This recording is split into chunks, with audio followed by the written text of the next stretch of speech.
देशाचे गृहमंत्री अमित शहा यांनी डॉक्टर बाबासाहेब आंबेडकर यांच्याबद्दल अवमानकारक वक्तव्य केल्याच्या निषेधार्थ कुरुंदवाड इथल्या विविध आंबेडकरी संघटनांच्या वतीनं डॉक्टर बाबासाहेब आंबेडकर चौकात निदर्शने करत आंदोलन करण्यात आलं। डॉक्टर बाबासाहेब आंबेडकर जन्मले पुन्हा हा गृहमंत्री झालाय, तर बाबा जन्मलेच नसते तर हा गृहमंत्री देखील झाला नसता। हा नालायक माणूस सरळ बाबांना म्हणतोय की आंबेडकर आंबेडकर आंबेडकर असा काही जप करताय।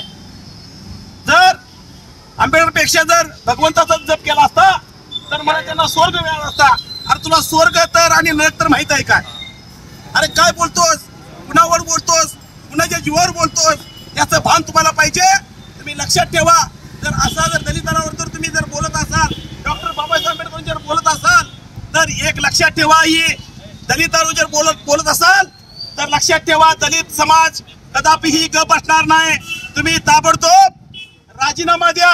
आणि मोदी साहेबांना आम्ही सांगतो, दलितच सांगत नाहीत तर पूर्ण भारत सांगायला तुम्हाला आज की तुम्ही खरोखरच जर पंतप्रधान असला, जातीवंत पंतप्रधान असला तर तुम्ही त्या नालायक अमित शहाचा तुम्ही राजीनामा घ्यावा। यावेळी बाबासाहेब नदाब, राजू आवळे, धम्मपाल ढाले, प्रमोद कदम, सुनील कुरुंदवाडे, शाहीर आवळे, बबलू पवार, जय कडाळे, सुशांत सनदी, सूरज शिंगे, प्रमोद कांबळे, संदीप कांबळे, अमोल गायकवाड आदी उपस्थित होते। लाईव्ह मराठीसाठी कुरुंदवाडहून कुलदीप कुंभार।